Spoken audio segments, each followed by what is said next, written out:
Call the Hamblen County Legislative Body Committee meetings to order for this April 14th, 2025. I'll ask all commissioners to turn your mics on. We'll get down to business. Starting with our Finance Committee. Justice. Put your glasses. The Justice Center Public Safety Committee, Chairman Tim Horner. Thank you, Mr. Chairman. I'll call the Justice Center Public Safety Committee to order. Anyone wishing to address may do so at this time. You'll have 3 minutes. Seeing none. Item 3A, old business, none. Item 4A, Justice Center Project Update, Jared Burwell.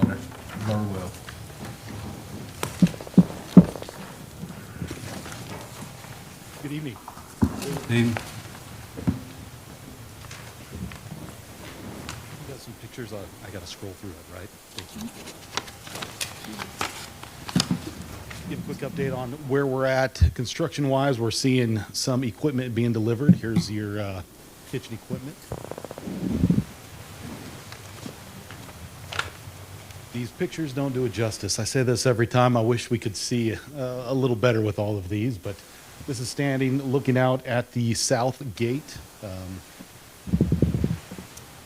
Here you can see the razor wire in place. Here's the day room, rec room, just kind of showing an idea of what that is, this going out into that space. And to show just a little bit of the crow's nest. I'm not sure if anybody's seen that prior, but that's where they'll be observing the jails through that, all the way around there. There's an inside picture of the day room, showing some of the different cells that are there. That's a double bunk space, an ADA space. One of the courtrooms, another one of the courtrooms there. We're still not closed up on ceilings. There's inspections and testing and things that need to take place prior to that. We are cleared with all of the local municipalities, but the architect is reviewing and everything that's up in there to make sure we're good before we close everything up.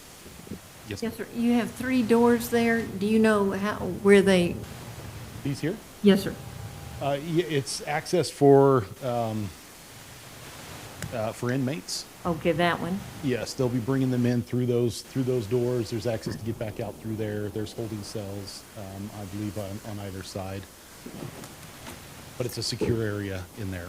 So are they, when they come in, they're sitting on the interior of that glass? Yes, Okay. yes, Huh. right about. I think that would be their space there. And the attorneys are, so they're right behind the attorneys? They're right. With. Well, if they're brought out, I think they're with the attorneys. in that room. Sit beside the attorney. Yeah, they sit They'll next to sit your attorneys and Okay, thank you. Just showing some of the landscaping that's being finalized. It's in seed and straw. A majority of it's been done. Some of the rain slowed us down a little bit there. And this will be a little bit of a discussion we have here in a moment on our constructive change directive that we're looking to present tonight. And again, this is the, I guess that'd be the west side. This would be the south side out here, but seed and straw throughout. The McNabb Center's out to the right. Oops. Can we get that back on? I'm sorry, I went too far. We're starting to see more HVAC testing. Balancing is taking place in some of the areas. Rough-in is still, electrical rough-in is still going on. Everything is following behind that. Security, communications, everything else is following behind that in the different pods or different levels. We are testing the radio system booster this coming Wednesday morning, just to give you guys an idea of some of the things that are taking place.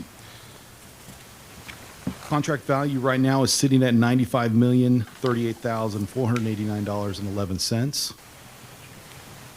From their last pay application that's being reviewed now, it is tracking at 98.55% complete with $93,659,194.11 in place. Any questions before I go on to the construction change directive that's being presented?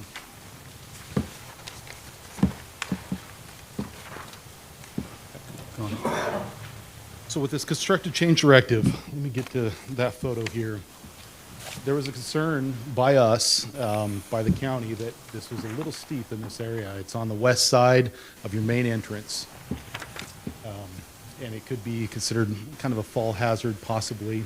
It continues on to the complete right over here, where there's a lower parking lot that they might just billy goat on up and through all the landscaping that's in there.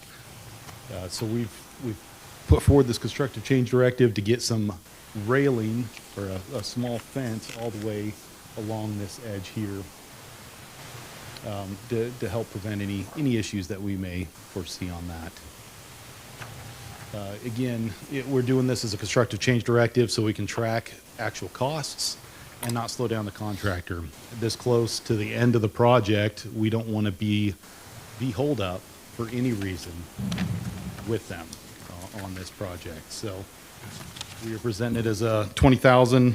We did the best we could to identify what those costs would look like and then added some into that budget so that we don't exceed, but it was pushed through very quickly on our end to get it in before this board today. So that's why we're tracking it as a CCD and not as a change order or a potential change order in that sense. So any questions with that? Yes, what is the degree of slope right there? I mean, it doesn't look, It's significant. I don't know offhand. I can look it up and let you know. But it's steep right there. Sir, Yes. is that what you're talking about for railing? Yes. Yeah. It'll be something similar to that. So it's more than 4, more like 5 or something? The height of it, Yes, sir. I think it's about a 4 foot. 4 foot. It's Oh, Yeah, I okay. think it's a 4 foot rail. Yeah. Okay, okay. 4 Thank foot you. blackguard rail. Well, we had a picture of the pool in there. Yeah, 4 foot black rail. I just said that. We didn't know that was gonna be steep at the beginning of it. We found out at the end of it, it's steep. Somewhat, yes. It is steep and we need to cover it. Something changed to make it steep. No. Missed something. You could probably say that. Thank you. Any other questions? Yes, following along, 2 loads of dirt wouldn't, Yeah, if you take a look at this, you can't tell, but there is drainage at the very bottom of this, storm drainage. okay. Thank you. There is no way to add dirt to that location. Any more? Question, would it be less expensive if we just took the fence that's there now and just extended that to the building, the front of the building? This fence here? Yeah. No. That security fence is much more expensive Okay. than a railing there, than a small 4 foot fence. do you know right off how long the fence is? They were looking less than, what was it, 200? 200 feet. 150 to 200 linear feet.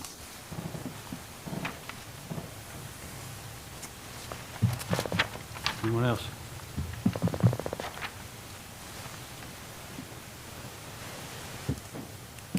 Nobody? Do I hear a motion to approve the construction Don't move, change? Mr. Chairman. Second. Second. All in favor, say aye. Aye. All opposed? No. Not the ayes have it. That's all we have. I have one question, if I may, sir. Have you, I know Mr. Pettit gave, last presentation that I can remember him giving, he told us that when we hit the 75% mark, and if I understood you correctly, we're at 98.55, that they were gonna start negotiations with the contract attorney over the things that have been addressed that were, I'm trying to think of a nice way of describing it, but expensive holes for the Hamblen County to dig into. Any updates on that? Continuing negotiations on that, and we have been doing that, I think, well before the 75% mark on that. The negotiations are still ongoing Who's negotiating that, out of curiosity? between the county, myself, and architect, and we've got the lawyer involved as well, so, I mean. and- The contract and the attorney? Contractor as well, yes. I hadn't seen any bills for her last little bit, so I was curious. Yeah, we don't want to, like we mentioned before, you don't want to put negotiations out there public, so, doesn't help. So have you settled any of those technicalities that were like 64,000, 100,000? No, they're still in discussion. At what point do you think we might see some results? Before the project's complete, We're awful close. we are getting close. At some point, can we expect a report? Being we have not seen anything? Yes. I think he's answered that 3 times. Thank you, Mr. You Delwater. don't care, just bear with me, Bobby. I'm No, sure you don't. we've beat this horse to death. Let's move along. We've got a long meeting tonight. That's all I have, Mr. Chairman. Thank you, Chairman Horner. We'll now move to the Finance Committee. Chairman Rodney Long. Call the Finance Committee to order. Any visitors wishing to address the committee about agenda items only can do so at this time.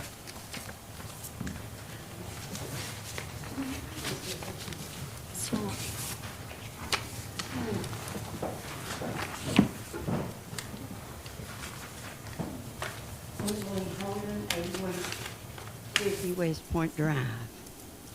I want to talk about the drug court.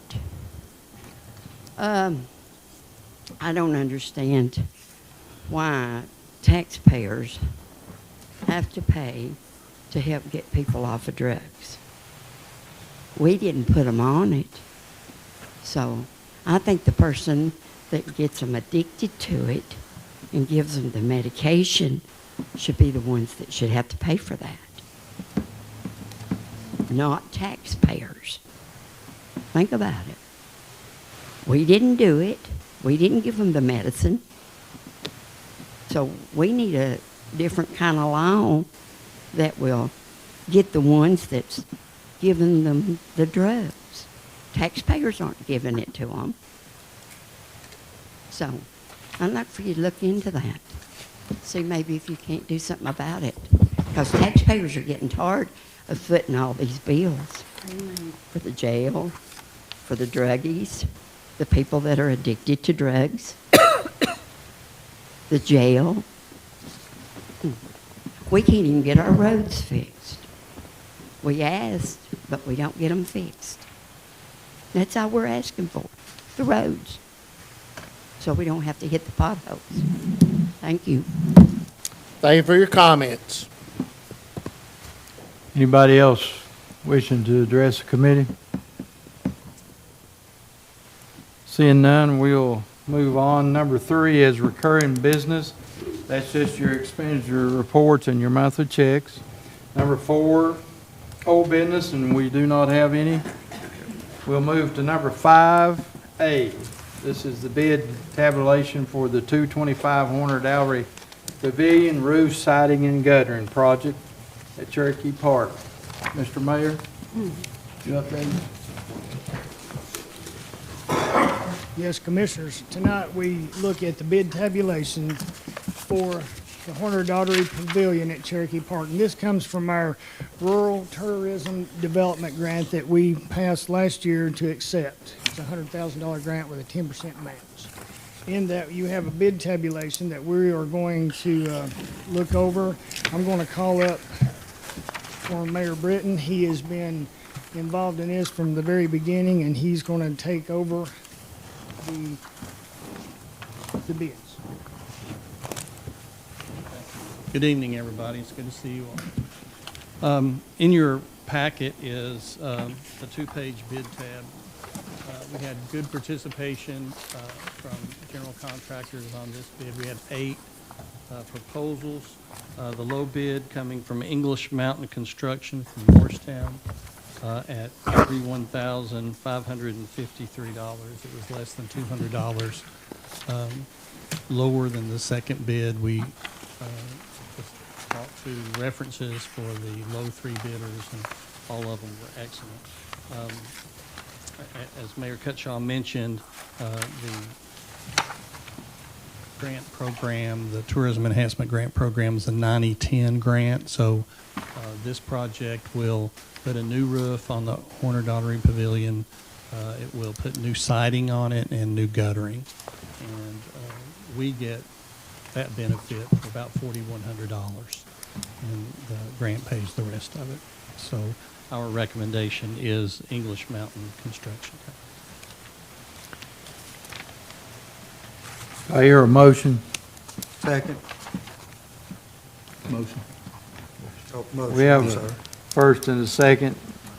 Who was the motion? Any, Me. Mr. Richardson? any discussion?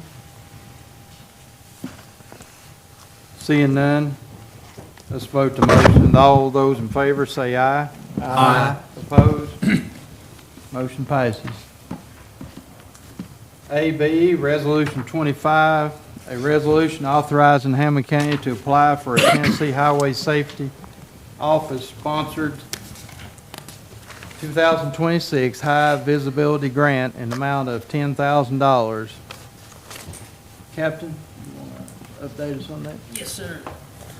So basically, this grant is just, it's a 50-50 grant, so 50% of it is for equipment, 50% of it is for overtime spent on working any kind of safety, traffic safety that we'll get out there and help with THP and other surrounding counties.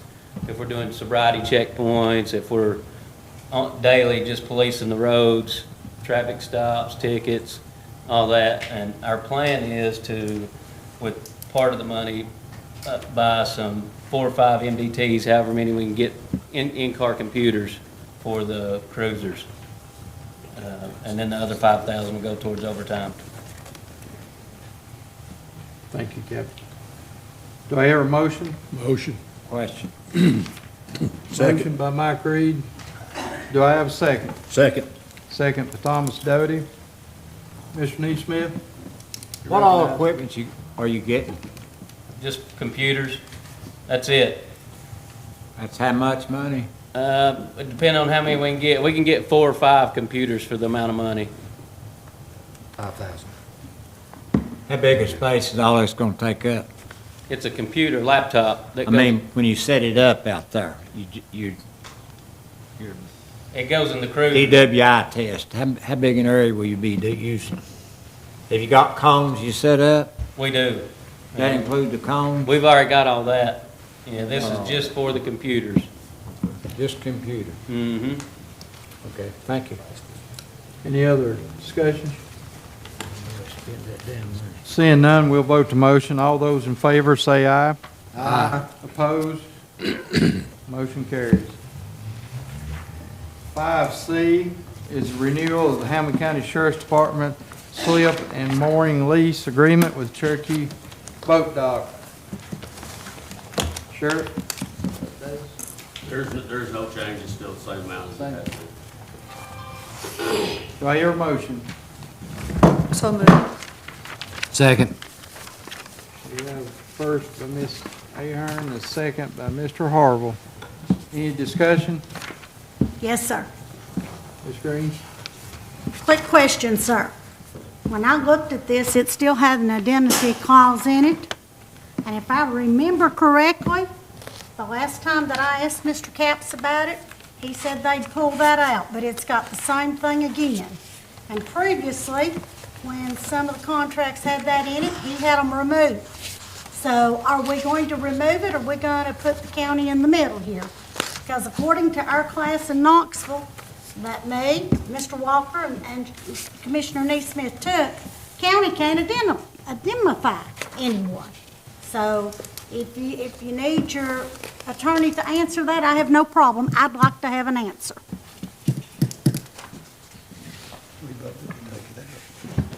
I'm not prepared to answer that question. If it's, my impression and my recollection was it was not actual indemnity from the county, but that could be mistaken. I'll have to look at that again and be able to give an opinion on it. But if she is correct in that the county is not able to indemnify other third parties. One more question, sir, please. Go ahead. Does that mean we're going to pull it, or we're going to slide it by and override the county's rights? We'll pull it because I'm not going to take a vote on it unless we get that answer. You know, can we just draw a line through it and say, you know, it's not in there until, I don't know. That was what they said before they pull it out, but it's right back in there. Well, but what I'm suggesting is today, we all draw a line through it and say, that's that. And then it won't be in there. Can we do that? But it's in there. Because I thought there was something about that last year, too. There was, and they said they'd remove it, and evidently. Mr. Mayor, did we not vote to take that out? Is that, In my recollection, we did. Maybe this same contract was not amended as far as the one that's used here. My suggestion is that you guys could, through the Finance Committee, push this forward, and we take care of that before our commission meeting if you so choose. I mean, you don't have to vote it through at commission. I'm just saying you can start the process, and we can clear that up before the 24th. okay. And, I mean, it's your choice. You can withhold it or put it on the table, and it can be pulled on the 24th. Ms. Aaron, you're willing to, you was first motion on it, right? Yes, sir. You willing to amend your motion? I can amend it that we accept it as is and vote it through to the commission. Yes. Mr. Harville? That's fine. Any other questions? Now, the date does say April 1st, so I don't know what happens between now and, just a thought. Okay. Okay. All those in favor say aye. Aye. Opposed? Motion carries. Item 5D, interlocal agreement between Hamblen County, Tennessee and the Hamblen County Highway Department for the performance of road work in Cherokee Park. Mr. Mayor? This interlocal agreement, by the request of Superintendent Wise Carver, this is basically the main purpose is for accountability. The Highway Department goes inside our park, and we have an interlocal agreement that we can do that. However, Superintendent, you want to add anything? Okay. So basically, if there's we've got a $200,000 limit in here. If anything over that, then that comes before this body. Otherwise, from time to time, the Highway Department is asked to go inside Cherokee Park and repair roads, obviously, potholes and what have you. And if it's major repair work that's going to need more money, they come before this body and discuss that. But that's what this interlocal agreement is, that it's accountability, that the Highway Department has the right to go in there and do work and be reimbursed for in their books. Any questions? Thank you. Thank you, Mayor. Do I hear a motion? I make a motion. Mr. Walker, do I have a second? Second. Second by Mr. Doty. All those in favor say aye. Aye. Opposed? Motion passes. Item 5E, the Hamblen County Proposed Spring Paving Road List. Mr. Superintendent, Mr. Wisecar, updated.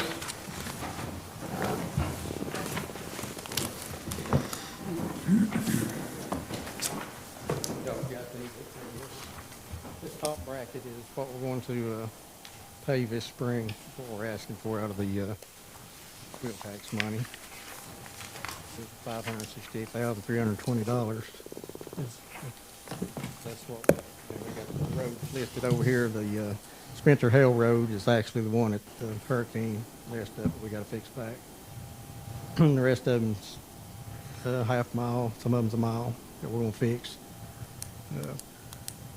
If you don't pave all of it, we're gonna go in there and mill out the bad spots and patch them back. We can't afford to pave them long roads. The bottom bracket is state aid roads, which is just information for y'all. It ain't nothing we're asking for as far as the money wise right now. That would be state aid projects. When will you start paving on the lower bracket? It'd have to be after July. After July. Yeah.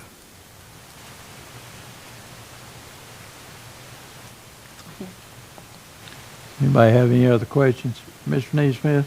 Are you gonna do prep on these roads or just pave them? We've already been prepping them.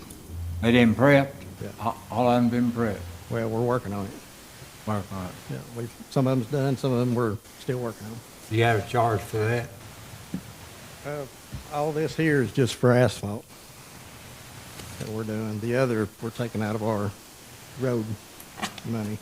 So the prep's still to come? The prep money's still to come from somewhere? No, it's using operating budget. No, we're taking that out of our budget. I beg your pardon? We're taking it out of our budget. The money I'm asking for is strictly for asphalt. Okay. So you're paying for the prep work out of your budget? Out of my budget. This is just for paving? All that's just straight asphalt. But all these roads will be prepped before they're paved? Yeah, we're prepping them now. Thank you. Anyone else? Ms. Green? Mr. Wisecarver, I noticed your state aid roads. Is that the only state aid roads that you're going to do, is the first question. The second question is, will that take care of all the state aid money? Third question, is there any more coming this year? We should get about 180,000. More this year? After July. And That's what we're expecting anyway. will there be any more added to this list, state aid roads? No, not for this year. Anyone else? Do I hear a motion? So moved, Mr. Chairman.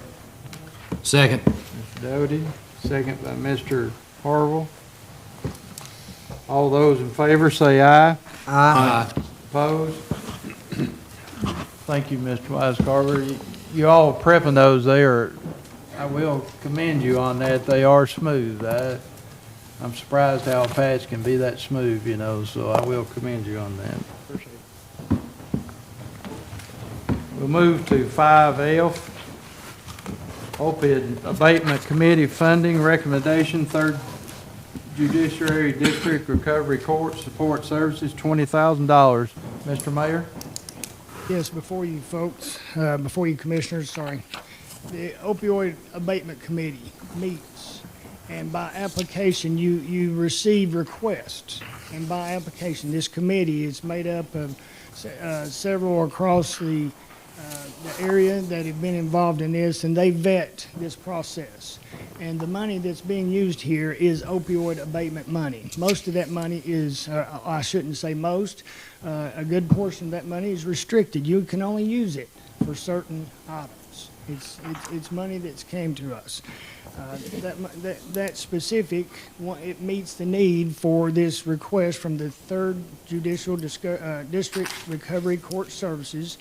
Nonprofit has requested $20,000. And it was vetted through the committee, which Mayor Britton is still the committee chairman for that. He wanted to stay with that and watch that through. It's been a project for him to handle that, but this requested $20,000 will cover the following essential costs directly related, and that's acquisition or renovation for $4,500, $7,500 for washer and dryer and essential furnishings, etc., and $8,000 to cover estimated monthly utility cost. That said, this expands their services to 12 to 16 new beds. And this again, folks, commissioners, I'm sorry.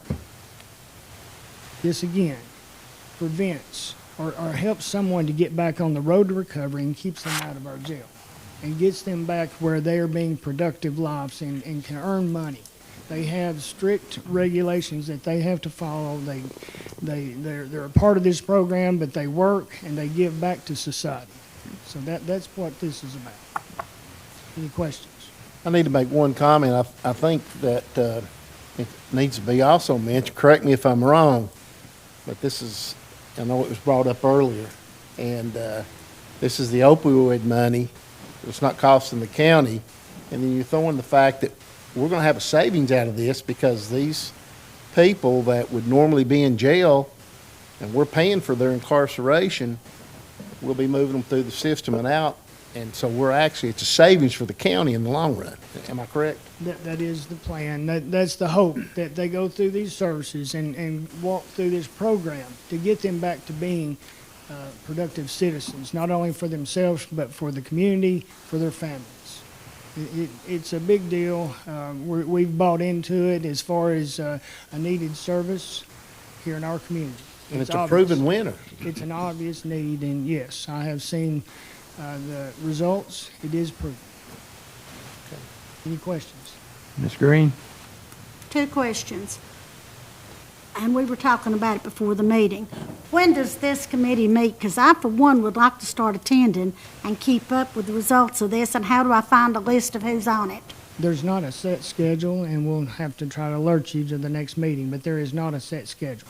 Is it not open to the public as a public meeting? Yes, I didn't say that, ma'am. Oh, I said didn't it's not a say you set did, schedule. sir. Yeah, you did. No, I didn't, but. Go ahead, your next question. But I would be interested to see that, so thank you. Yes, ma'am. Any others? Do I have a motion? So moved. Ms. Ahern? Second. Second by Mr. Walker. All those in favor say aye. Aye. Opposed? Motion carries. We'll go to item 5G, the construction bids for the health department. Mr. Mayor? Yes, we're grateful to move forward with this project, the new Hamblen County Health Department. The bids have came in and have been vetted once again. And at this time, I'd like to call up Ms. Laura Johnston with Barber McMurray Architects.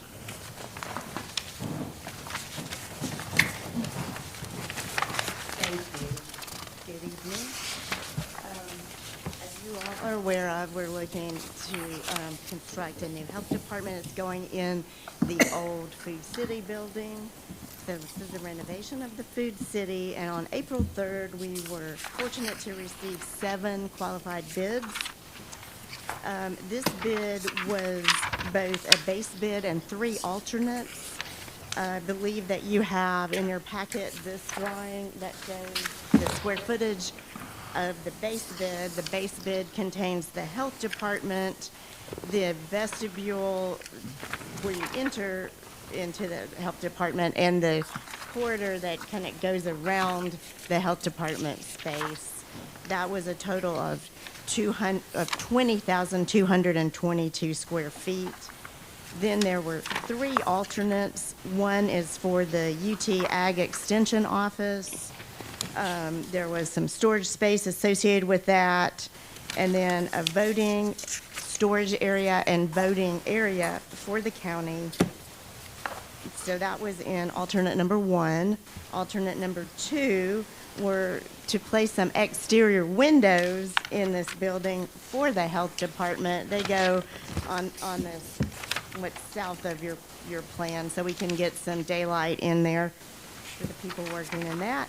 And then number 3 was for a covered pavilion for drive-through testing or drive-through vaccinations for the health department. So that was alternate number 3, and that's a pre-manufactured little awning. So do we have questions then about this or about how the bids themselves?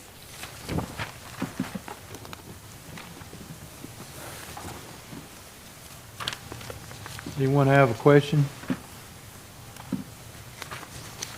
Could you give us a little background on the low bidder? Yes, the apparent low bidder was Construction Partners. If you'll see, their base bid was $3,761,000. They're out of Johnson City. We being Barbara McMurray, asked them to send in a document called an A305. It's a document put out by the American Institute of Architects, and it qualifies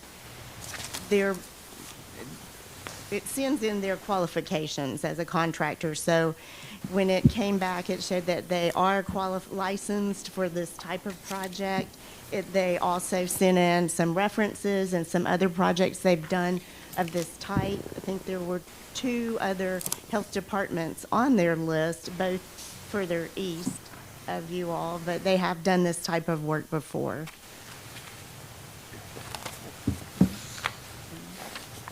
Any other questions?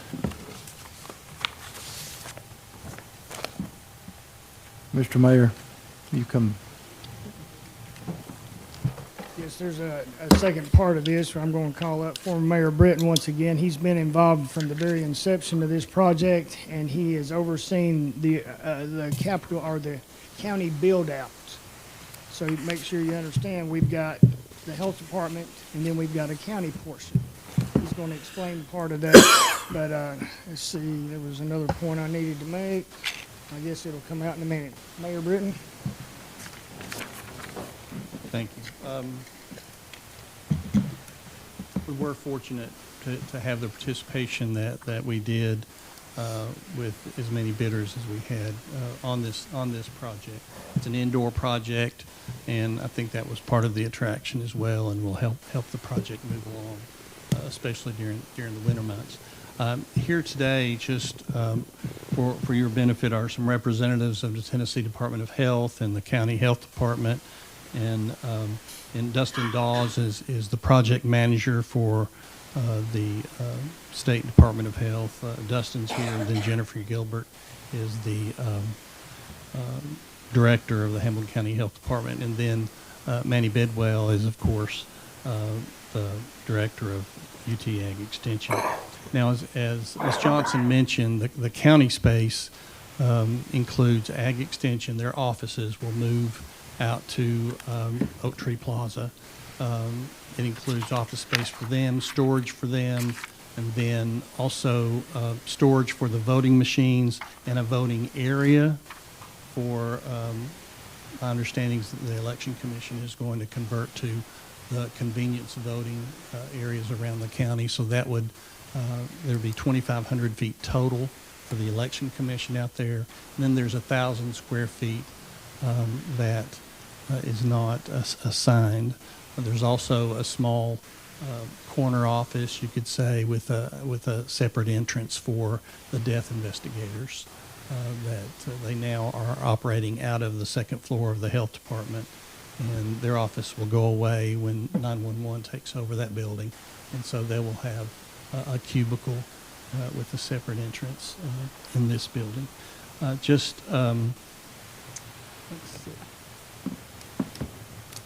Here's just to talk to you a little bit about how to pay for the project, the health department. The grant for this project, the state part of it, is $3 million. Oh, excuse me. Let's go back to the bid. Sorry. The base bid with the alternates is $3.8 million. That does not include the county space alternate. This is the health department alternates, the windows and the drive-through canopy. Then we added a 5% construction contingency of $192,000, and then furniture and fixtures, equipment, we have a 10% contingency in there too. We based that on, Jennifer and I put together a list of what the furniture that would be transferred and what new furniture would be needed, and then we used the pricing from the Justice Center bids to estimate what that would be. So the total cost would be right at $4.2 million. So the total project is about $5.2 million. That includes the state grant and the local match. Now, the local match consists of the building. where we bought the building, and that's the local match. So the health department grant from the Department of Health is $4.3 million, $4,322,500. And the total budget that I just reviewed with you is $4.2 million, which leaves about $95,000 left over. So that gives us some cushion in case something happens. And so that's how the numbers lay out on the state grant that will pay for the health department space. Now, the local match, as I mentioned, is $1.1 million, and we're applying the purchase of the Oak Tree Plaza to that, as well as we might be able to use some of the fees for the architect that we've paid. And the Hamblen County Emergency Communication District paid us the $1.1 million for the health department building.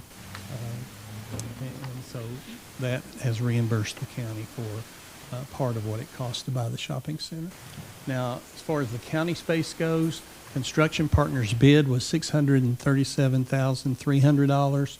We added a 5% contingency to that of $31,000, and then we estimated the FF&E at $79,000 with a 20% contingency, and for a total of $748,000 for that project. Now that is all on the county. That no grant money will go will help offset this cost. So this is the cost of the county space of about close to 9,000 square feet. And so, so what we are suggesting is our estimated cost is $748,000. In the current year's budget, in the capital project section of the current year budget, there is $750,000 available for this project. And we budgeted that last spring, knowing that this was coming up, and then that leaves $750,000 in that line for other county projects or to go back into the fund balance at the end of the year if it's not used for anything. So that's how we would pay for this project. Questions? Yes. Yes, ma'am. So, let's see, we haven't included is that including the space for the storage of the voting machines? Yes. Yeah, okay. Yes. And did we not talk about, too, that, thinking of the whole scheme, that there would be a city motor, what do you call those cars? When they bring a car in and it's detained? The impound lot. Thank you. For the county. That, Sheriff, we went through that, and the cost of it was going to be astronomical. And it was going to be behind the shopping center up on the Right. hill. And the building plus the fencing and the grade work to meet code was going to be, was it in the 300s? Yeah, $300,000. So we backed off of that over a year and a half ago, probably. Okay. So it's still less expensive just to pay the city? $5,000 a year. Gotcha. Yeah. Okay. Okay, thank you. How much did you say was in that capital line item?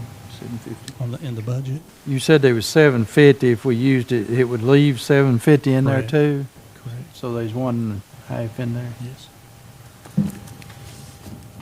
Right. We also, Mayor, have an opportunity to do value engineering on our portion. Correct. So we might get that space a little cheaper. Correct. And also, Manny has been talking with the UT Department of Agriculture about some projects. If they have money available to help offset and pay for some of the furniture, they do that. So we don't have a commitment at this time, but that's a possibility that UT would pay for some of the furniture that we'd be buying for the ag office.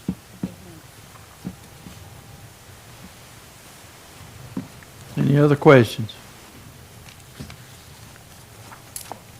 Thank you, Mr. Britt. I think what we'll do here, we'll take a motion.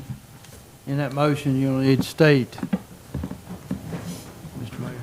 Yes, this committee should consider accepting that low bid and moving forward.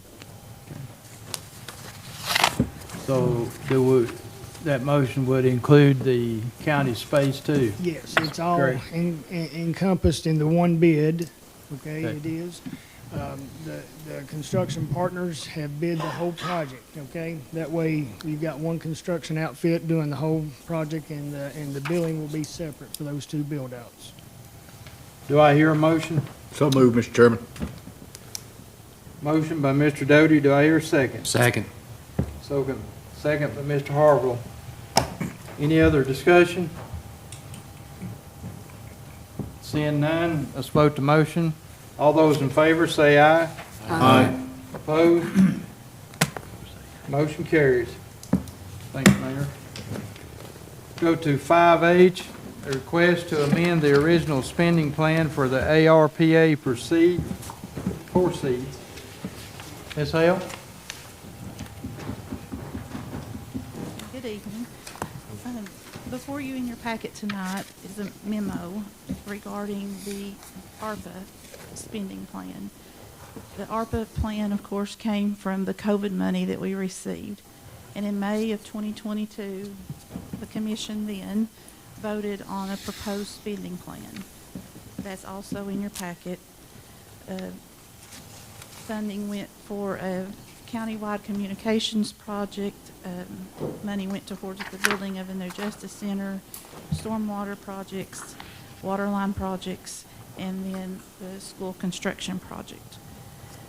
So before you tonight, I'm asking that the communications project ended up being more than the $2.5 million that the county initially approved in that first spending plan in 2022.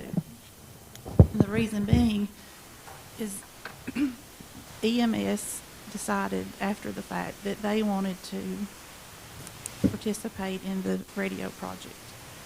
So to supply EMS 30 radios cost the county $282,000. There was some negotiations with Motorola. Former Mayor Perkey was the lead on the project, and we were under the assumption we're going to get a credit for some batteries, and that didn't happen. And long story short, we need to amend this to cover those additional costs of the radios for EMS. And to do that, we're proposing, and the school system has agreed, the initial plan was to give them just over $1.5 million. Instead, we're going to give them 1.3. They ended up not needing it for the Lincoln School project, but instead can use it towards the classroom enclosure project. So if you choose to, we will amend the plan to reflect the 2.712 to go towards the communications project and 1.3 million for the school enclosure project. So that would be the first step in this. And then in the last paragraph of your memo, I'm also asking that we leave this money for stormwater and the water line improvements. So that's a total of 1.1 million in this fund, but then move everything else out into the general fund. So that's around 565,000 that will go from our ARPA fund to the general fund. And that's mainly made up of interest that we've earned since we received this money. It's been set aside, earning interest all this time. So we are allowed to move that into the general fund and use it for general purpose projects. Any questions? Ms. Green? First question, what are the requirements for that? Are there any stipulations that we need to be aware of as to what that money can be spent for? Not currently. Well, why can't we put it on the roads then? We're in dire need. That's why we put a wheel tax on there for folks to get their roads fixed. They were sick of the holes and knocking ball joints out and everything else. So why can we not put it there? Because if I remember our report correctly from the last time the mayor reported, our funds are extremely strong. Everything is above what it needs to be. So why not put it where we're in desperate need of? Ms. Howe? Okay. Now, the radios we already have. So I guess we need to pay for the radios. And golly, I thought but, oh, you mean beyond the tax, the wheel tax money? Yeah, what's left, let me clarify my question, if you don't care, to Ms. Howe. My question is, what's left that they were gonna just move to the general fund for something else? Oh. Why can we not put that toward the roads? We're in dire need there. Our roads are horrible. I'd like to make a recommendation, as Ms. Green brings up a valid point. We're about to go into budget season. We need to work through our budget this year and see where we're at the end of that day, and then see where we can go with it. There may be some other needs that this county may incur that we need to address. Not that roads is not one of our main projects. So I don't disagree. I just think maybe we ought to wait to the backside of the budget and see where we're at. Is there any other questions? And one more. My Ms. Green. concern is that it will not be used for the roads and it'll be put somewhere else and otherwise, and we need those roads. That's why we voted for a wheel tax. Or in general fund. Yeah. Predisposed funds. Anyone else? So I want to make sure that when we make this motion, that the motion will cover everything that you stated. We do not have to vote those separate, correct? You can vote them as one if you choose, or you can separate them. Okay. Do I hear a motion? Mr. Chairman, I make a motion that we allocate the 2.712668 for the Communications Improvement Project, 1.3 to the Hamblen County Board of Education, and the $565,000 go to the general fund. We have a first by Mr. Harville and a second by Ms. Ahern. Any discussion? Hearing none, vote to motion. All those in favor say aye. Aye. Second. Opposed, excuse me. None. Motion passes. Move to 5I, budget amendments. Start with the Hamblen County Department of Education. Jared Ladd, come to the podium, please. Good evening. Start with I, and that's the Hamblen County Department of Education School Nutrition Program, budget amendment number 1. That's the increase of $1,094,000. $94,000, excuse me. Mr. Ladd, sorry. Good evening. So this school nutrition amendment, the biggest piece of it is equipment. We've had to replace additional equipment this year, more so than in the past. I'll go down the list. So we had planned to purchase equipment for the new Miller Boyd Elementary School with next year's budget. However, we're expecting that school to be open next school year, so we'll have to purchase that equipment out of this year's budget. That's about $300,000.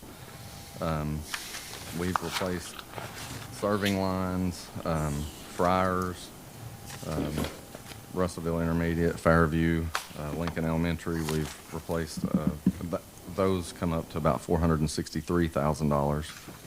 We've replaced the dishwasher at West High School. It was 45 years old and had quit. We've replaced a dishwasher at Alpha Intermediate. The West High dishwasher was about $117,000. And then various other equipment, serving lines at West Elementary. So that makes up $1,075,000. And then the remainder is smaller items. We have a new area manager who requires additional training, a little extra travel there. Printer ink. The printer ink is very expensive, so we have a $3,000 increase on that line item. Small wares at Lincoln Elementary for $6,000, and then $5,000 for office setup for the two new area managers, and they have put a cafeteria, a small cafe in the West High Library. Any questions? Hearing none, do I have a motion? So move, Mr. Chairman. First, Mr. Doty, do I have a second? Second. Second by Mr. Walker. All those in favor say aye. Aye. Opposed? Move to I-2, it's the Hamblen County Department of Education Amendment Number 6, it's an increase of $13,000. So, we received a $13,000 check from Niswonger. It's related to tutoring supplies, so we need to amend to add that to our budget. Do I hear a motion? Motion to approve. Motion by Mr. Harville, do I hear a second? Second. Second by Ms. Ahern. Any discussion? All those in favor say aye. Aye. Opposed? Motion passes.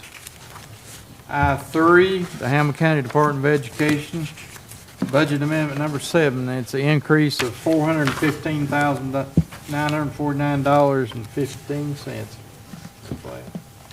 All right. There's a few pieces to this one. There's a small reduction for the CCEIS adjusted allocation. This is a federal allocation. It's related to disproportionality for identified, I guess, special needs students. So the federal reduction went down, so the amount that we have to set aside, it's 15%. So the federal reduction went down, so we had to adjust that. The next line item is we have 4 psych positions in the budget. We only have one of those filled, so we're having to cover that with contracted services, which cost us ultimately more money. But what we're doing here is just moving it out of the psych line into the contracted services line to cover the needs of the students. The next line item is almost $385,000. This is so that we can purchase computers. We're on a 5-year tech refresh, so we can purchase computers before the tariffs kick in. With the tariffs that are set to kick in, that would be about $100 a computer. We're wanting to purchase 1,800 computers. So there's a considerable savings in trying to beat the tariffs. And the last line item is just the acceptance of the U-Trust grant. We use this grant for middle school beta competitions, the middle school scholars banquet. We're going to put $15,000 of it towards the DARE program, and then staff appreciation, service awards and such. Do I hear a motion? So moved, Mr. Chairman. Second. Mr. Doty, second by Mr. Harville. Any discussion? Hearing none, let's vote the motion. All those in favor say aye. Aye. Opposed? Motion carries. Thank you, Mr. Ladd. Thank you. We'll move to I-4, Fund 101, the miscellaneous, county mayor, it's $100,000. The budget amendment before you relates to the Broadband Ready Community Grant. It was a grant that Commission voted to apply for in October of '23. It's 100% funding from the state with no county match. This budget amendment recognizes the expense and the revenue associated with that grant. Do I have a motion? So moved. Second. First by Ms. Ahern, second by Mr. Reed. Any discussion? Hearing none, let's vote the motion. All those in favor say aye. Aye. Opposed? Motion carries. I-5 is Fund 101, it's parks, fire boards for $37,800. This budget amendment goes along with the bid you just approved for the roofing and gutter project at Cherokee Park related to the Tourism Enhancement Grant. This will recognize the expense, the 90% that this grant will cover, and then the associated grant revenue. Do I hear a motion? So moved. Who was it? First by Mr. Harville. Do I have a second? Second. Second by Mr. Walker. Any discussion? All those in favor say aye. Aye. Opposed? Motion carries. Number 6 is Fund Number 101, Sheriff's Department of $22,885.05. The Sheriff's Department has requested to purchase 2 new Dodge Chargers. Of that, it costs $60,311.15 is going to be covered from insurance proceeds that we've received this year for 2 other vehicles that were damaged. The remaining funding for these 2 new vehicles, $22,885, the Sheriff's Department is going to move that from excess funds they have in their law enforcement equipment line. So between the insurance recovery and the movement from their law enforcement equipment, that will give them enough money to purchase these new vehicles. Do I have a motion? So moved. First by Mr. Doty, do I have a second? Second. Second by Mr. Richardson. Any discussion? Yes, sir. Ms. Howe? Yes, sir, thank you. I'd like to ask the sheriff now, if we're getting, I forget already, was it 5 or 6 or 10 computers inside inside the car? All right. So, kind of makes me wonder, now, are there computers in there already, or are these just newer ones, or what is it? Most of them already have computers. Okay. This one will finish it up. Okay. That was the grant that Jack Curtis talked about. All right, and maybe these 2 coming up, these 2, yes, sir. Okay, thank you, sir, thank you. Anyone else, Ms. Green? One question. Is that just vehicles only or vehicle plus equipment?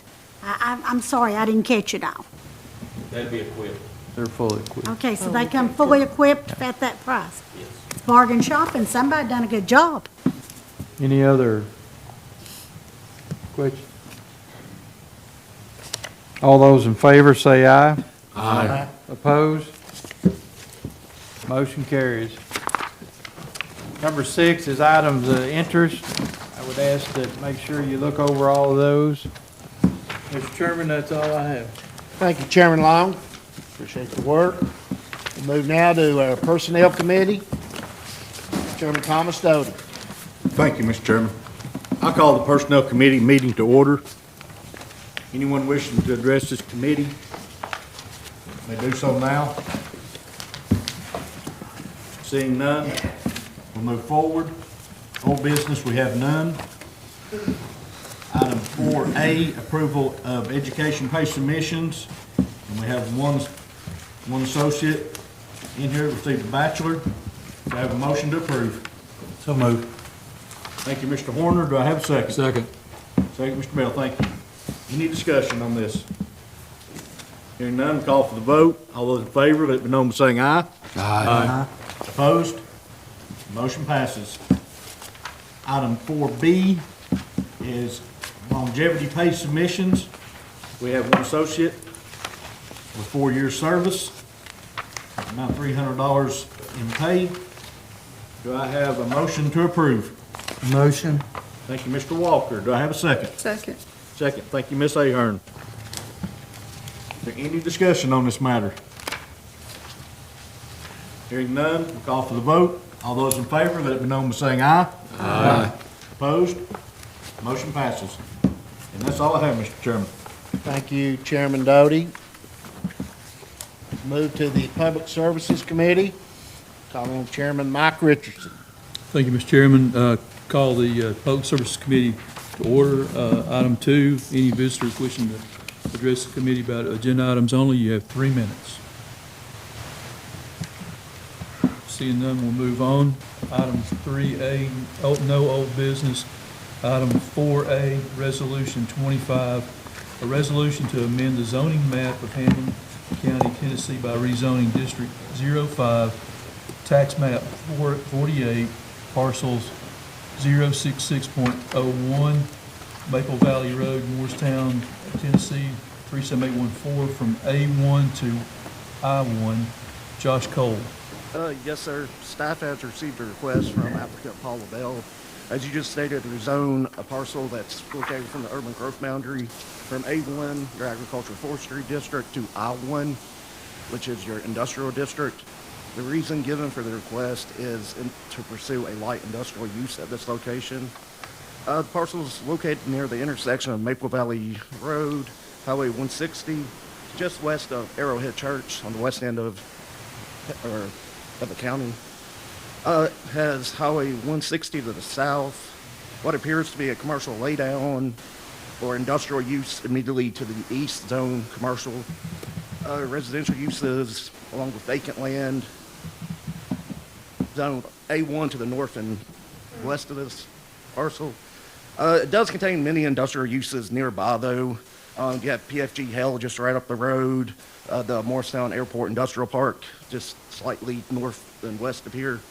Due to the location of the property near 160, the nearby commercial uses along this corridor, staff does recommend approval.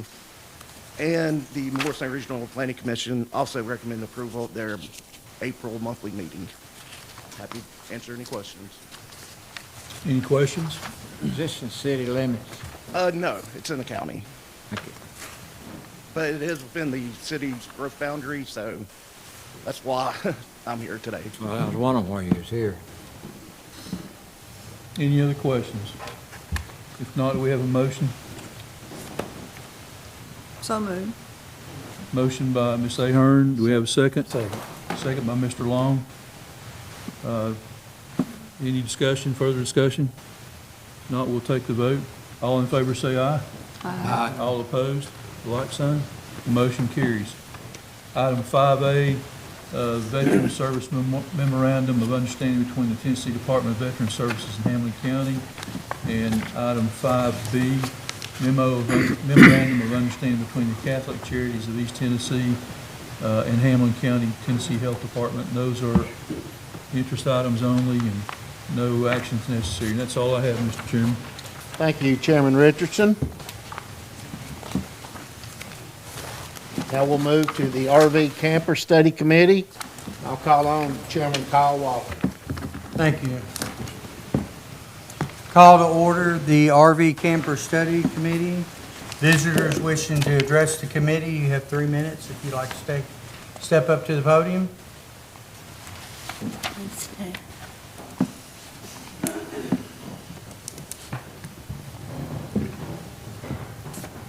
Donna Neff, 5719 Long Creek Road.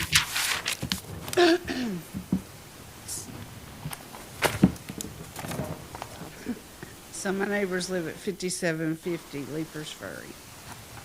There's currently 4 campers on their property. The law, the mayor, me, nobody knows how many people reside there. I'd say at least 20.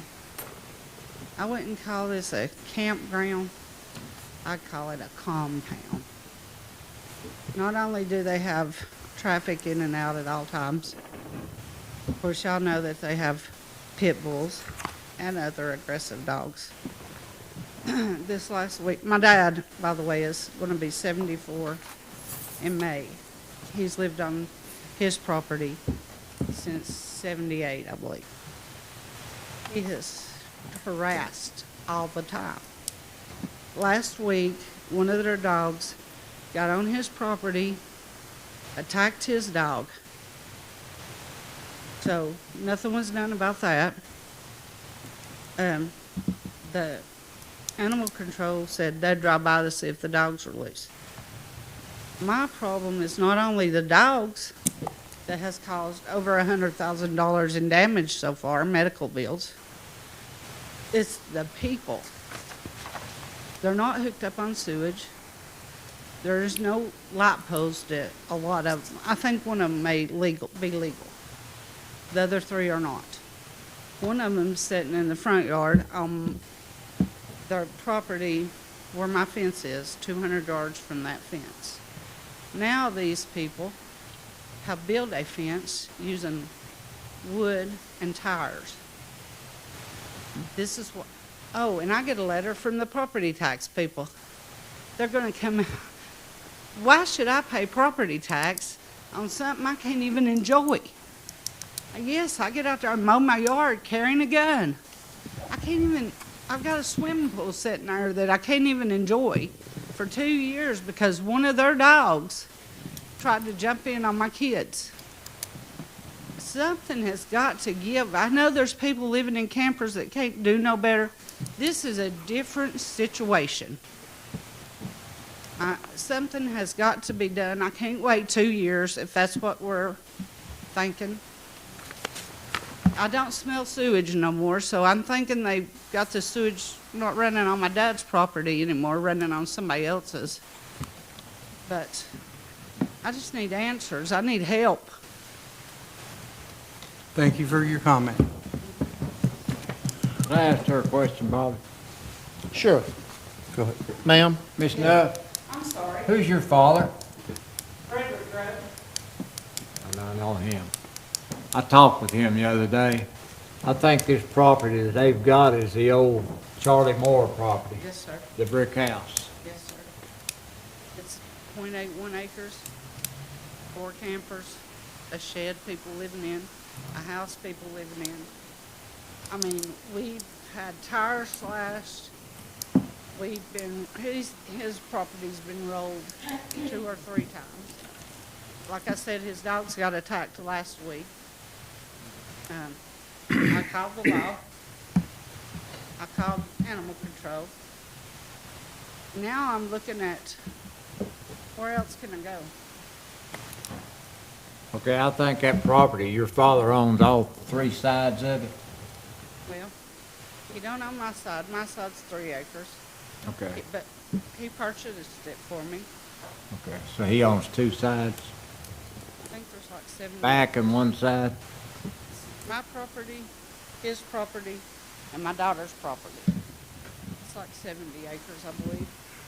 Okay. And ours is fenced, but was fenced better than it is now because all the traffic we've had come through it. For 9 years, we're talking 9 years I've dealt with this. Not the campers per se, but I've been coming here for a year over the campers. Before the campers, it was a bus. They could just move that bus around the yard so they wouldn't get in trouble for that. I talked to the animal control about this. They're well aware of these people. Yes, they are.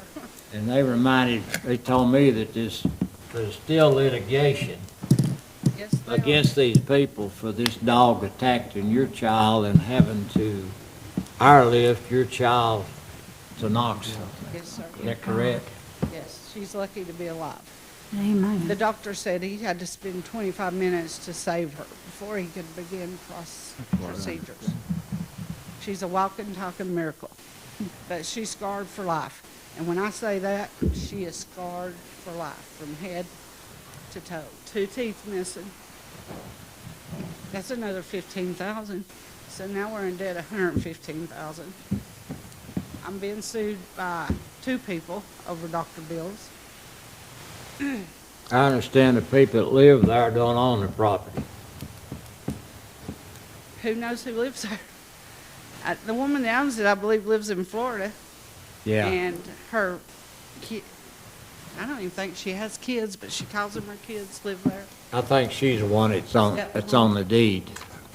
Yeah, she's the one on She's this got one. 2 sisters that live there and whatever else they got. I'm sorry for your problems. Yes. I don't know, but I know where the problem's at, and I've been out there, looked at it. There's more to that than just dogs, Yes, there is more to it than the dogs. and there's more to it I than think just people campers. assume that I'm here because I'm mad over the dogs, which I am. I mean, they can't give me back my child 100%. But when I got the property tax thing, that was just another knife in the back. I mean, pay taxes on something you can't enjoy. You can get out there and mow with your gun, no. I don't understand why there's no help. And yes, there is a law they're gonna go to grand jury. I think in May, they were supposed to and went to grand jury. I don't know what the holdup was there, but according to the judge, they're going to grand jury. Thank y'all. Well, thank you, and we are thinking about you. Any other comments?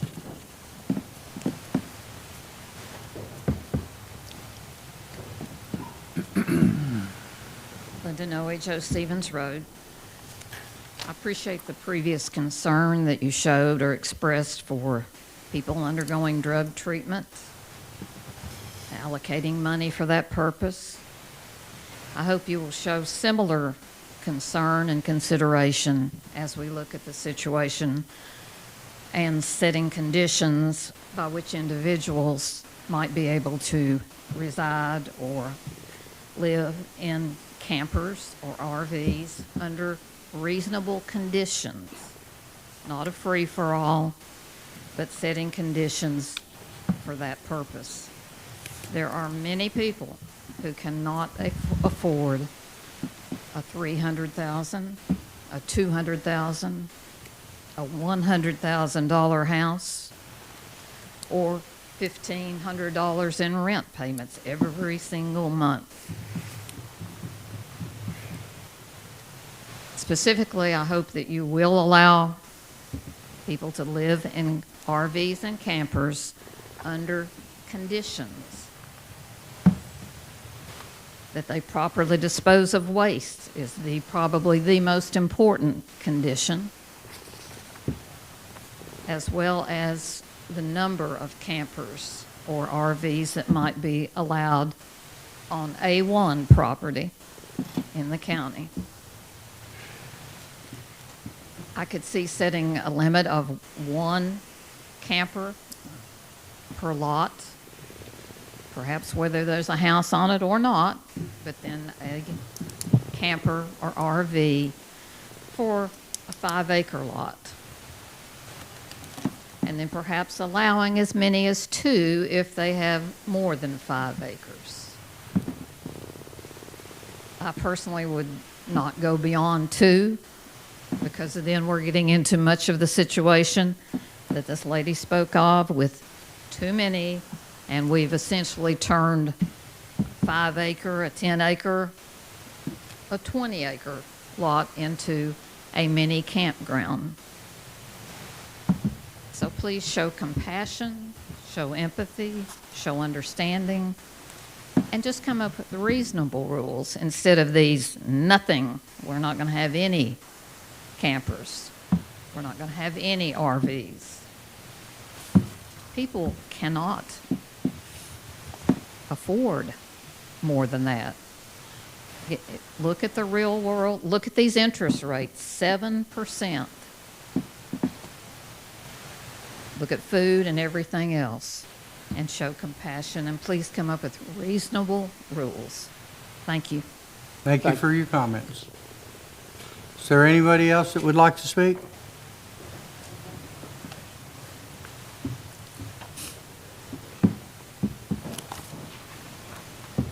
We have got a lot of places that need cleaning up. We all know that. And we all know that there's raw sewage and stuff that runs in the creeks now. We all know that. We all know that. And it ain't just certain places, it's quite a few places. Even out in Cherokee Park. So, you know, we need to clean up our act.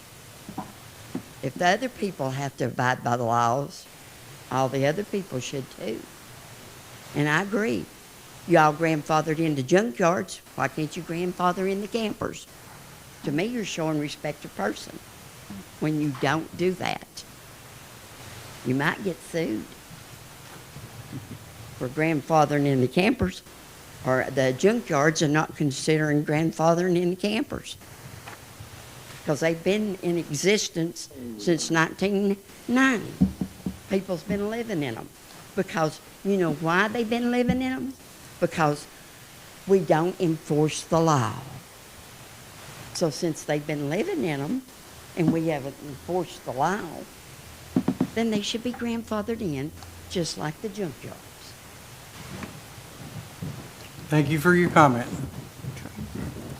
Is there anyone else that would like to speak? I see none. Let's move on old business. We have none. Item 4, new business. 4A, residing in an RV and camper. And I'd like to speak on this before we bring this up, okay? What we need to understand as commissioners, we are not voting on, are we allowing them to reside in a camper? What has been proposed to us from zoning is, do we allow them to stay in a camper till a year and a half from when we proposed this? Or do we go with what our books show now, that it is unlawful to live in a camper, which means zoning can go out starting tomorrow and enforcing the fines and penalties on these people tomorrow? That's what zoning has asked us to do. They didn't ask us to debate, do we allow camper living, how we should let camper living go on, how to modify camper living, or how to modify our zoning. They've asked us to make a ruling on one modification. Do we allow them the grace period? And when we're talking about having compassion, I think zoning did a great job with having compassion to give somebody a year and a half to change their situation. Or do we just say no, and they have to change it tomorrow? That's what we've been asked the task at hand to vote on. If we feel like zoning needs to do something else and to change the zoning rules, we should ask zoning to do that and bring it in front of us. Okay? That's why we have zoning and building codes. So that's all I'm going to say. And I'm opening that up for if anybody would like to make a motion. Mr. Chairman, I'd like to make a motion to accept draft number 5 as presented by the Planning Commission. I have a motion. Thank you, Mr. Warner. Do I have a second? Second. I have a second from Ms. Ahern. Is there any discussion? Yes, Mr. Doty. Again, I have a differing opinion, seeing as when you read the draft of the Hamblen County Planning Commission, it specifically states in section D, and this is what they're wanting us to approve, is the use of a camper as permitted as a permanent dwelling is not allowed in Hamblen County. We are voting on whether or not to do that if we approve their draft, because that is the specific wording of this. Yes, it's there now. It's been there. I made a mistake in the last meeting and said 1988. I was getting a little flustered about things, but since 2018, it has been there already that it's not legal, but they are asking us to approve this, and yes, it has that verbiage inside it. So to say we are not telling people they can't use it is not completely true, because it's in here in black and white in the verbiage. Again, I think it is an overreach of us.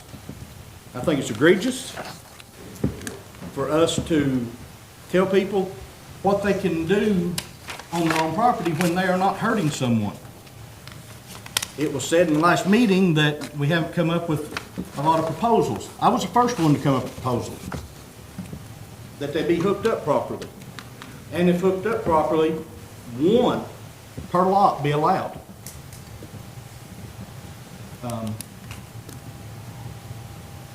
There is a strong financial need in this community. We do have a lot of higher paying jobs coming in, but we also have a lot of manufacturing jobs. We have a lot of jobs that don't pay enough money to purchase this. I looked online the other day, and prefab units that they bring in, and these companies come in and set up for you. Not a mobile home, but the prefab permanent units. You're looking at $250,000.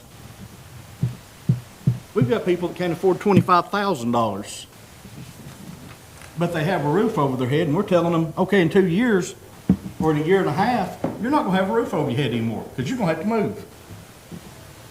They can't afford $25,000 now. They can't afford 2.5 or $250,000 2 years from now. We say, oh, well, go to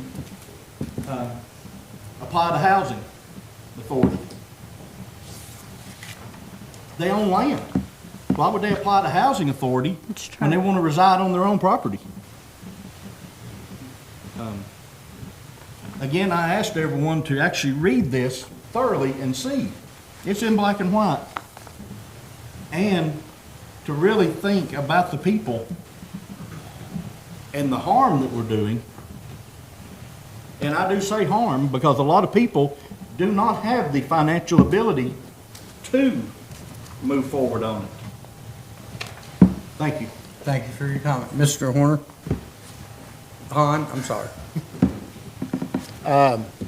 Give you a true life experience that I had, and it was very sad. Small camper it had, I guess you would say, a separate bedroom, but it was just a curtain separating it. And when I went there, there were 5 people living in that camper, 3 children. I know the oldest was 6 and the other 2 were a little bit younger. And all 3 of those children were still in diapers, as it were. Now this is when the weather was still warmer. And I talked to the 2 adults of the house. And again, I'm not sure if they were husband and wife, but they were the parents. Probably mid-30s, maybe a little younger. Neither worked. And I was talking to the father, and I said, you know, have you tried to find jobs or anything? Well, yeah. I said, well, you know, there's places all around. I mentioned McDonald's or whatever. I think at the time McDonald's was starting out at $17 an hour. And his comment to me was, well, I'm not flipping burgers. I said, okay. I said, I just drove by a sign in the industrial park on the way out to that, starting salary, $22 an hour. And I said, do you realize if you and your wife were to take a $20 an hour job, that's $40 an hour, do the math, $1,600 a week, about $6,400 a month. Now, that's not making anybody wealthy at all. I understand that. And his reply was, well, I don't know if my old car will get me to the job. So he had excuses for everything. And I looked around that camper and I said, well, where do your children sleep? They sleep on mats on the floor. Now, I know Mr. Doty said they had a roof over their head. My contention is that we give them, and we're giving them time to get into public housing where the children will be safe, have a room of their own, a playground. It'll be a lot better than the way they're living. To add to that, a couple of things. When I left, those 3 children were outside playing around the camper, and they were slopping around in raw sewage. That broke my heart. I got grandchildren those ages. It brought me to tears. Those children are probably not with those parents any longer. So who are we protecting here? Who are we protecting? What is our overreach? Well, the only thing we're trying to do is tell these people there's a better way and help them to achieve a better way. I don't see the overreach part. We could go to that same camper and we could tell, and by the way, they had a water hose run through the kitchen window with a sprayer on it. We could go to those people right now and say, you can stay here if you have proper hookups of water, electric, and sewer. And they're going to say, how much will that cost? And we're going to say $1,000. And they're going to look at you like you've got 3 heads. Now, their refusal to work has put them in this position. Okay, they need to serve. They had their phones. Both of them had nice cell phones and And whether you agree or not, they were puffing away on cigarettes and whatnot, and they both looked like they were well fed. That's okay. Let them, but those 3 children deserve so much better than that, to get out of that cycle. And we're sitting here today saying, let them stay in that. Let's don't provide a better way for them. And that's where it is. When you see that and you understand, no, they can't afford a $250,000 house, but they can't afford $1,000 to hook up their campers. So I think someone said we had to be logical and reasonable. We have to be realistic. We need to make a way. I talked to the Housing Authority, and they're saying about 18 months to get families into public housing. We're going to give them 2 years. And it'll put the children and the adults also, but it'll put them in a much better situation than what they're living in right now. We have to consider that. And I know, I understand Mr. Doty's comments, and I know he's got a big heart, and there's a lot of me that agrees with what he says. But after what I saw and what I experienced, I'm sorry. I just cannot, in good conscience, let that go without being said. Thank you, sir. Go ahead, Mrs. Green. Thank you. First of all, you can dispose of your waste properly. I remember correctly, Chairman Hahn, you're the one that introduced me and enlightened me on what a honeypot was, and I didn't know what it was. Second of all, some of us were raised without running water in the house. You can take your water in. Thirdly, my grandfathers did not have electricity. So yes, you dispose of your waste properly. I don't see why we can't have a little compassion and let them stay in the campers. But they won't. Wait, They give me won't. just a minute, please, sir. Have a little patience. I listen to you, sir. Now, we need to be human about this. There is no reason that we cannot amend building codes to allow it, provided they dispose of their waste properly. Yeah, there shouldn't be, but hopefully 1, 2 max on a huge piece of property, and I'm talking about 10 to 15 acres. But we need to be common sense. This is overreach. What's to keep you from starting next? You can't have your bush hog sitting in the field. But my point is, we need to have some compassion. When we did our community outreach last year, the number of homeless in Hamblen County would break your heart. I saw people line up and go through lines for a whole 3 hours, different people picking up clothes that did not have anything. So I'm like Thomas, I think if they dispose of that waste properly, there's no reason that they cannot do that. And you need to have a little faith in people that they'll do what's right, because there are some people that will.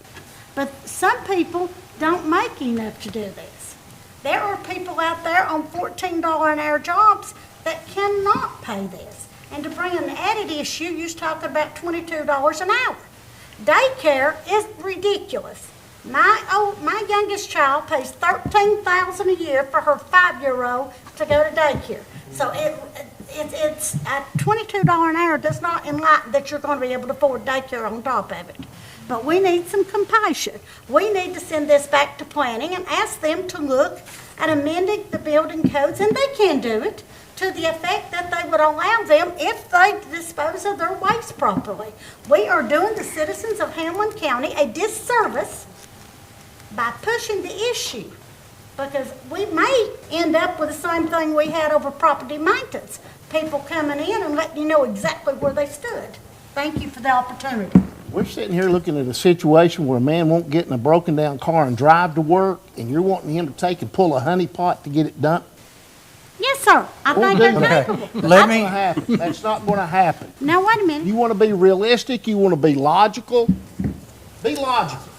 That man won't get in his car and drive to a job that's a half mile down the road, and you're wanting him to pull his honey pot behind his car to get it pumped. It's not going to happen. And those kids are the ones that are suffering. While that's where my compassion is. You want us to have compassion? That's where my compassion is. We're letting children out there wander around in raw sewage while we stand by and say it's overreach. It's overreach. If you saw a child on Main Street getting beat by a stranger, what would you do? Of course I know what you'd do. You'd step in and beat them with your stick. And rightfully so. The same thing is happening in a lot of our areas right now. That's not overreach. That is common sense. That is compassion. And we got 67,000 people in this county, and this probably involves 100 to 200 people.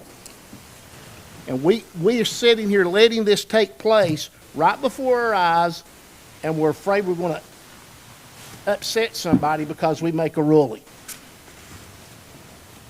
Mr. Long?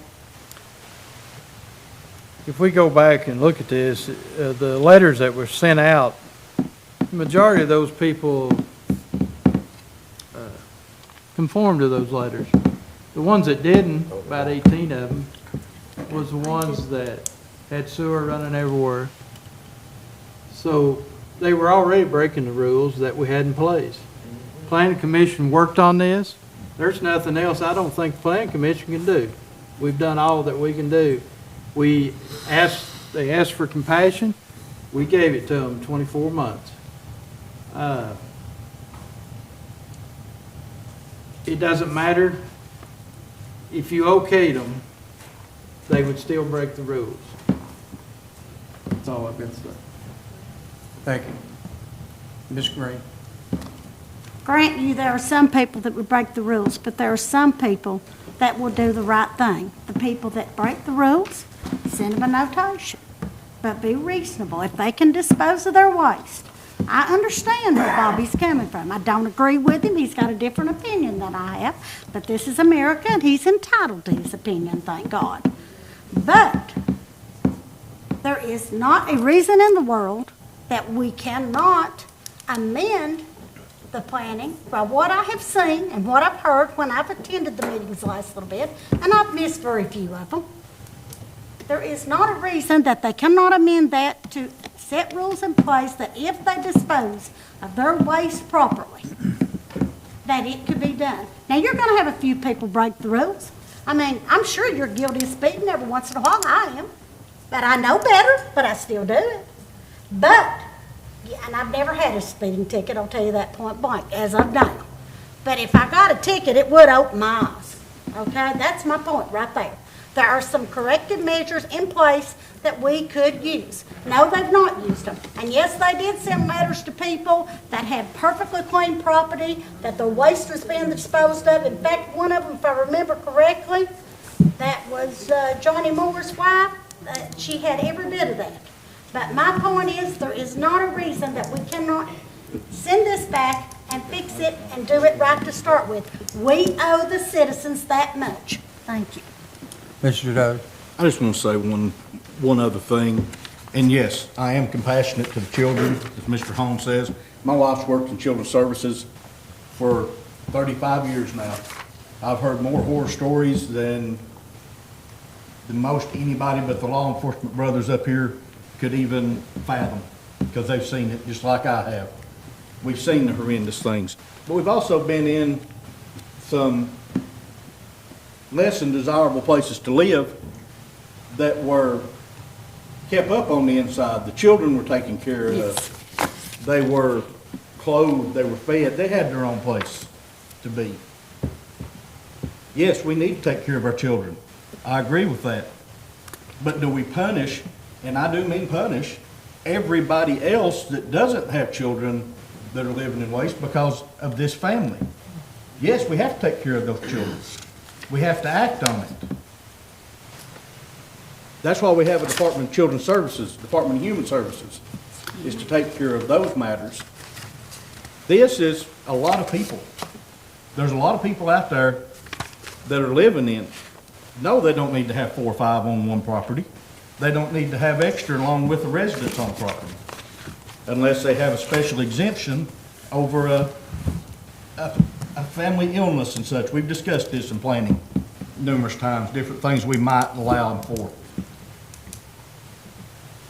as I've asked numerous times, one per lot that is properly taken care of. But, I'd already made that point, but I'm just saying, no, we don't need to allow children to go through. But not everybody that we're gonna be taking this, what I consider the right, away from, has the children or is doing right. So why do you punish all for what some are doing? Thank you, Mr. Chairman. Thank you. Mr. Naismith? He brought up a good point. One bad apple can ruin the whole bushel basket full of apples. There's a lot of good apples still in there that's doing the right thing. They got sewer, they got electric, they got the water, they got kids taken care of, they got driveways, they got TV. They're doing it. So I don't think you can lay it down on a few people that's not doing it. I know when they did this letter to come to everybody, we didn't get a report on these 53 campers. Did they have sewer? Did they have electric? All we got is pictures of those campers. That's all we got. We didn't get any report on how many lived there. If they was in A1, if it was in R1, we didn't get that. We don't have the whole story on all this stuff. We don't have it. Now, I'm just like Thomas is, and I have been from day one. Give them the right, set the rules up for them. You can be in A1. You go on the same rules in A1 for a camper as you do for a RV or for a single wide mobile home. That will get you, if you do that rule, that will get you the mail can be delivered to you. You can get on county garbage, and you can get a hold of 911 can come to you because they got a GPS that tells you where you're at. But some people are not going to go along with it like these people you're talking about. I can't go along with him, but I don't think we can hold all that up against all these other people that's trying to do the right thing. And if you can't do the right thing, you don't need to be there, but we need to set up some way, get this passed where they can live in. Somebody's going to have to go in and say, well, you don't have electricity, you don't have water, you don't have sewer. You got too many campers on one spot. But if you go to like you brought up about a month or so ago, Bobby, about you can use the same rule as you got in R1s. I mean, as people living in single wides. There's a lot of single wides out there that's just as nasty as any camper you've ever seen. They're everywhere. Okay. Yes. I think we need to look at this a lot closer.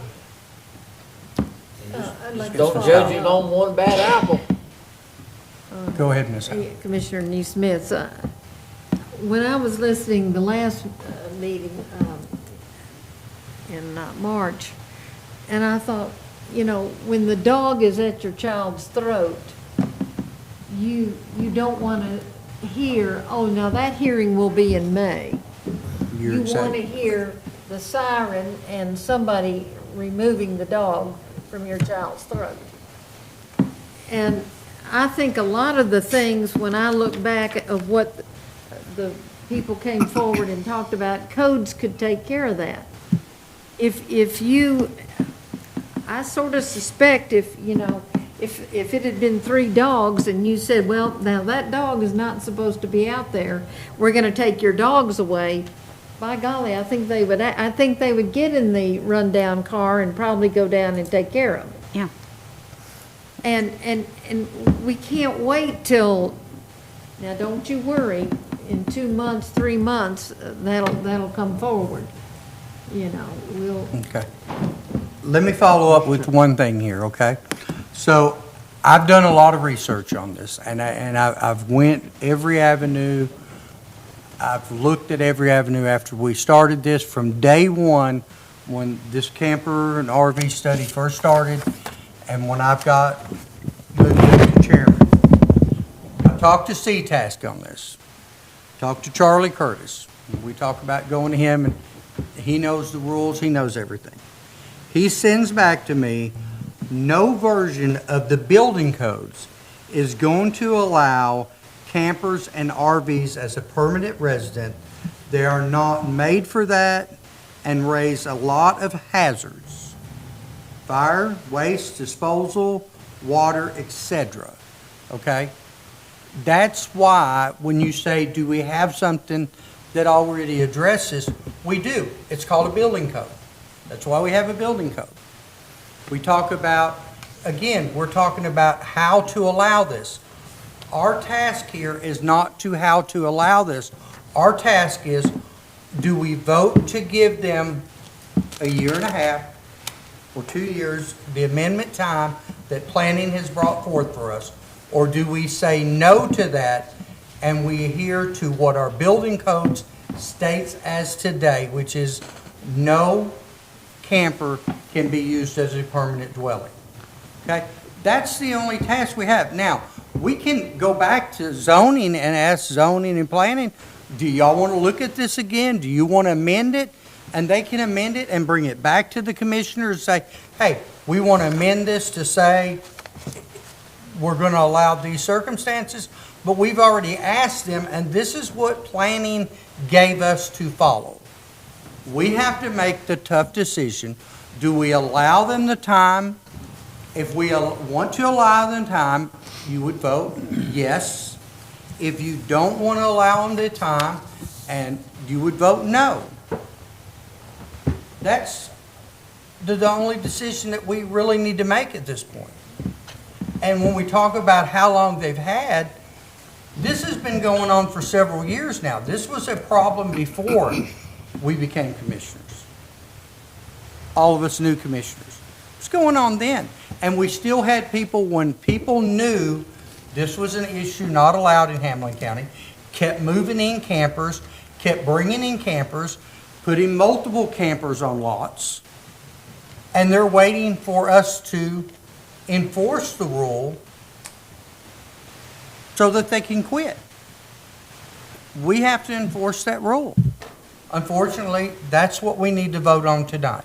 And that's what I'm asking each one of you commissioners to think about, vote on. Do we allow it or do we not allow them the time to stay in the camper? I call for the vote, Mr. Chairman. Yes, Mr. Richardson. Call for the vote. Well said. Call for the vote, please. May I make a comment before you do? No, I think we're ready for the vote. All right. You want to explain that again? Yes, please. A yes vote would mean you are allowing them the time as in the plan, okay? And I think the draft was 24 months. 24 months from the date we adopted. So if we pass it on this commission meeting in April, it would be 24 months from today, from that date, that we allow them to rectify, find alternate solutions.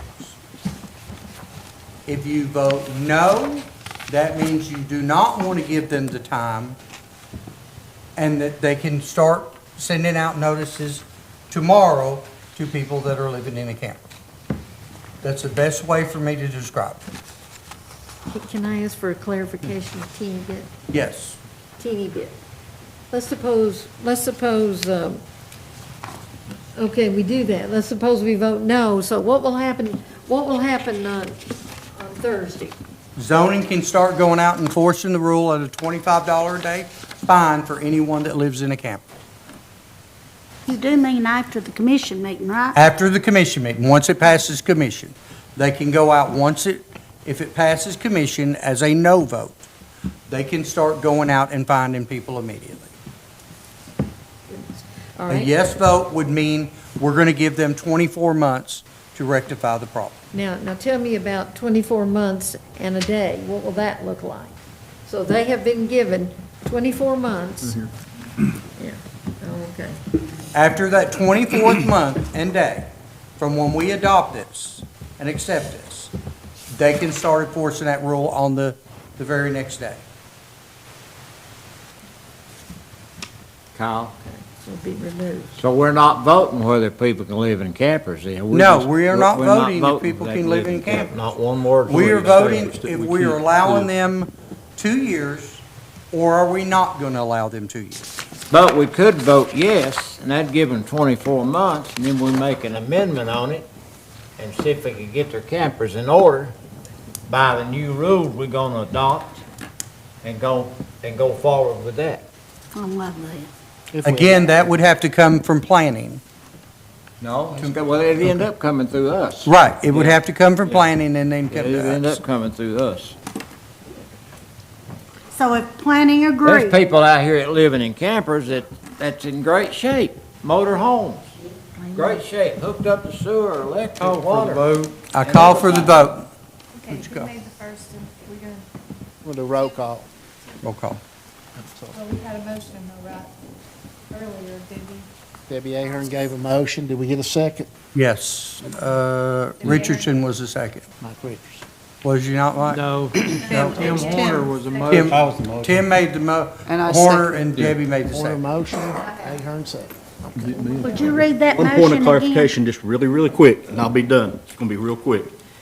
Our actual calendar says, and I quote, "Residing in RV campers vote." Doesn't say voting on given time to live in. It says residing in RV campers vote. We are voting on We need, how we need planning, this to be put down so that we know exactly what's being voted on. Amen. That way, when I bring up the calendar for approval, then we have it exactly as stated. would you make? We don't now, do we, Thomas? No, Could you not make, what's could we written. make an don't have it amendment to now. the motion? Yes. That we are accepting the draft proposed by planning on, RV campers? That's what you made. Number 5. Yeah. That's That's what he made. That's what he was made. Yeah. Draft version 5 of recreational vehicle camper tiny home regulations. That's what, That may be the draft, but that's not Accepted. under what's said in the calendar. And that has to needs to be be, corrected then. He's right. yes, that's why I'm wanting it to be what is being put forth. So that we know exactly what goes on the calendar, that way it's clear and concise. Okay. Not by what you're saying. That'll be next. That'll be after this vote. It'll be on your calendar and rules committee. Be on calendar and rules, that, I don't think it will be, because it's not. Clarification. That's what's on this Needs for the calendar. clarification. We can't make a change after We it's can been amend voted. the motion. To what? Agree, Mr. Horner made a motion to accept the draft as printed. So that's on the table, and I agree with Thomas that I think, Okay. when you get to counter rules, that you amend that you've accepted or denied version 5. Okay, what part of Well, the draft? according Because, to the counter rules that's before you, you've got 2 parts of this. and there's The 4 first parts, part and there's is- 4 parts in this draft. Right. So you may want to recommend that you redo your calendar right there and adjust the calendar in your committee, that you accept version 5, or you can choose right now to separate them. I'm asking to separate because it's already been separated, Well, so that we know what we're voting It on. is because the prior meeting, I think Commissioner Walker had separated the 2. He did not do that today. So it's back to one item right now unless it's committee. It's still on multiple here. Thomas, I got you. I'm just saying, you have that control as a committee to change that right now. When it Okay. comes to your calendar. Well, when it comes to calendar rules, you can amend that, that's what I'm saying. You can change that today, right now. Now, the calendar, once it gets voted, all I can do is get approval of what was voted from set committees. All I can do is get that approved to be on the calendar. I can't make changes to what was voted on in separate committees. That's true. And we're not allowed to do that. It must be done in the committee that is being spoken of prior to bringing up the RV study committee. Maybe I'm confused, but that's what's happening right now. What's happening is he's asking to vote on whether we give him 24 months or not. This also includes storage of campers. It also includes permanent placement of campers. It also includes just normal recreational use of Let me campers. back up, make it simple. The motion was to accept the draft as version 5. This committee has The the enti- opportunity the to entire- accept or deny.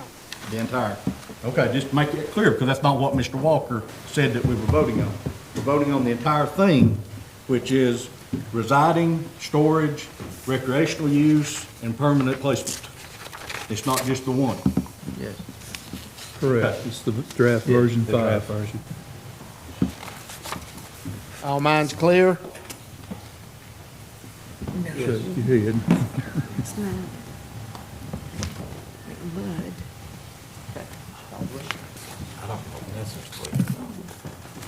Debbie Ahern, Yes. Danny Bell, Yes. Thomas Doty, As a whole, no. Edna Green, As a whole, no. Dan Harville, Yes. Bobby Hahn, Yes. Tim Horner, Yes. Peggy Howe, No. Rodney Long, Yes. Wayne Neesmith, No. Mike Reed, Yes. Mike Richardson, Yes. Al Walker, Yes. 9, 4. Passes. Motion passes 9-4.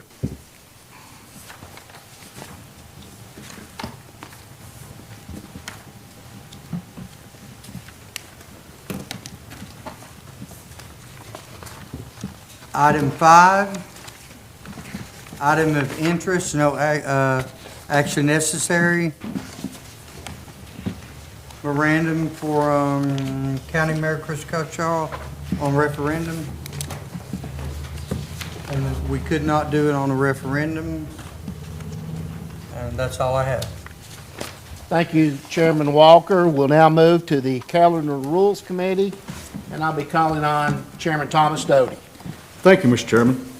We will call the Calendar and Rules Committee meeting to order. I would ask anyone that wishes to address this committee to step forward now. Seeing none.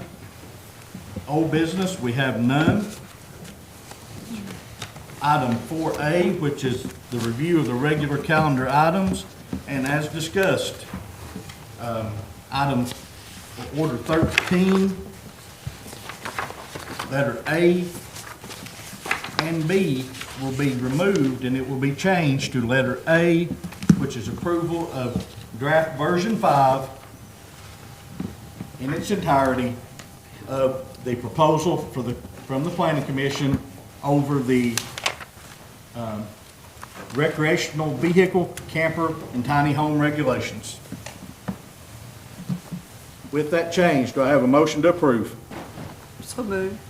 Thank you, Ms. Ahern. Do I have a second? Second. Second. Mr. Horner, thank you, sir. Any discussion on this? With that, hearing none, let's call for the vote. All those in favor, let it be known by saying aye. Aye. Opposed? Motion carries. Item 4B is review of the consent calendar items. Do I have a motion to approve? So moved. Thank you, Mr. Horner. Do I have a second? Second. Thank you, Ms. Ahern. With a motion and a second, do we have any discussion on this matter? Hearing none, we'll call for the vote. All those in favor, let it be known by saying aye. Aye. Opposed? Motion carries. There being no items of interest, that's all I have, Mr. Chairman. Thank you, Chairman Doty. Before we conclude, I don't know how many of you, I know I saw a few of the commissioners out there at the ambulance out front. It wasn't an emergency. The EMS was displaying the new stretchers that we had put money on, and they are absolutely phenomenal. One person can load a 700-pound, up to 700-pound person by himself. And they also got a chair that has tracks on it, and they will angle where they can strap someone in that chair and take them downstairs smoothly. So, I mean, it was really, really impressive, and they were very, very thankful for our contribution and cooperation with that. Thank everybody for your work, for your comments. If I may, just really quick on the EMS and the ambulance, it's not only so that one person can, but it's also making it much safer on the patient, because there's much less chance of someone being dropped or anything during loading. It is a mechanical device that is rated for 700 pounds plus, so you don't have the human factor into making mistakes, and I think it's been a great benefit for our county and our community. And being as a first responder and someone that's dealt in emergency services for many, many years, I want to thank every member of the commission, myself, for approving this. That way we can help out our community. Thank you, Mr. Doty. That was well said. Well appreciated. We stand adjourned.